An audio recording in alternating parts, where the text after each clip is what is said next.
नमस्कार। सरकारी नौकरी की तैयारी कर रहे लोगों के लिए एक बहुत ही शानदार खबर है। पटना हाईकोर्ट में एक जबरदस्त भर्ती निकली है।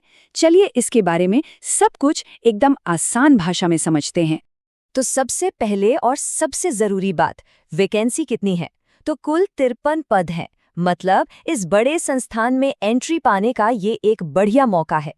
और ये पद हैं टेक्निकल असिस्टेंट के, और वो भी सीधे पटना के प्रतिष्ठित हाई कोर्ट में। अच्छा, इस पूरी प्रक्रिया को बेहतर ढंग से समझने के लिए हमने इसे 5 आसान हिस्सों में बांट दिया है। हम पहले इस अवसर को समझेंगे, फिर जरूरी तारीखें जानेंगे, योग्यता की जांच करेंगे, आवेदन से लेकर सिलेक्शन तक का सफर देखेंगे और आखिर में फॉर्म कैसे भरना है इस पर भी बात करेंगे। तो चलिए शुरू करते हैं पहले सेक्शन से और इस अवसर को थोड़ा और करीब से जानते हैं। भाई, ये टेक्निकल असिस्टेंट की भूमिका आखिर है क्या और इसका क्या महत्व है? तो देखिए, ये पद है टेक्निकल असिस्टेंट का, जो ग्रुप सी के तहत आता है। मतलब ये पटना हाईकोर्ट के अंदर एक सरकारी नौकरी है जिसके लिए कुछ खास टेक्निकल क्वालिफिकेशन और अनुभव की जरूरत है। अगर किसी को इसकी ऑफिशियल जानकारी चाहिए तो विज्ञापन संख्या है PHC/01/2026। अब आते हैं उस चीज पर जिसका ध्यान रखना सबसे ज्यादा जरूरी है, यानी महत्वपूर्ण तारीखें, क्योंकि अगर ये निकल गई तो मौका हाथ से चला जाएगा।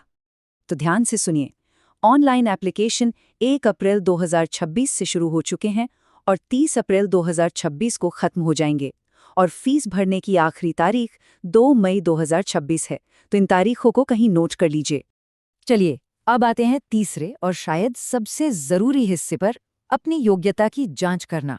मतलब इस पद के लिए कौन कौन आवेदन कर सकता है। तो क्या ये अवसर किसी के लिए एकदम सही है? आइए पता लगाते हैं कि इसकी मुख्य शर्तें क्या क्या हैं। सबसे पहले बात करते हैं उम्र की। तो कम से कम उम्र 18 साल होनी चाहिए और इसकी गिनती 1 जनवरी 2026 से होगी। वहीं अधिकतम उम्र हर कैटेगरी के लिए अलग अलग है। जैसे जनरल कैटेगरी के पुरुषों के लिए 37 साल, महिलाओं के लिए 40 साल और SC/ST उम्मीदवारों के लिए यह सीमा 42 साल तक है। अब बात करते हैं पढ़ाई लिखाई और अनुभव की। देखिए, क्वालिफिकेशन में BCA, ITI या डिप्लोमा मांगा गया है, वो भी कंप्यूटर साइंस, इलेक्ट्रॉनिक्स या इससे जुड़ी फील्ड्स में। और हाँ, इसके साथ ही कम से कम 1 साल का काम का अनुभव भी होना जरूरी है। एक और जरूरी बात, ये सारी योग्यताएं 1 जनवरी 2026 तक पूरी हो जानी चाहिए।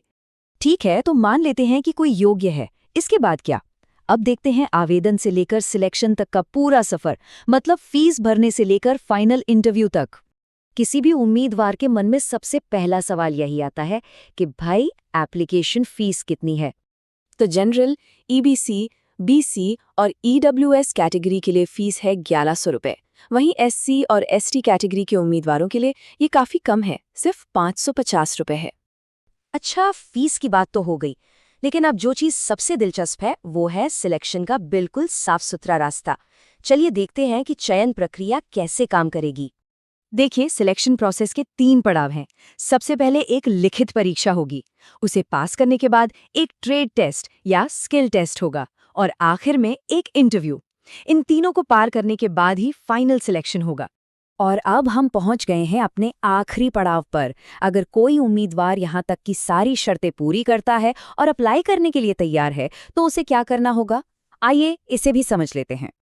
ऑनलाइन फॉर्म भरने का तरीका काफ़ी सीधा है। सबसे पहले पटना हाईकोर्ट की ऑफिशियल वेबसाइट पर जाना है। वहाँ PHC/01/2026 वाले विज्ञापन का लिंक ढूंढना है। फिर सारी जानकारी के साथ फॉर्म भरना है, ऑनलाइन फीस जमा करनी है और बस 30 अप्रैल 2026 से पहले फॉर्म सबमिट कर देना है। और हाँ, एक सबसे ज़रूरी सलाह, फाइनल सबमिट बटन दबाने से पहले हर जानकारी को 2 बार ज़रूर चेक कर लें, क्योंकि एक छोटी सी गलती भी आपके एप्लीकेशन को रद्द करवा सकती है। तो क्या ये किसी के करियर का अगला बड़ा कदम हो सकता है? खैर, ये फैसला लेने से पहले हमारी सलाह है कि ऑफिशियल नोटिफिकेशन को एक बार खुद से ध्यान से ज़रूर पढ़ लें। ये एक सुनहरा मौका है, इसे हाथ से जाने मत दीजिएगा।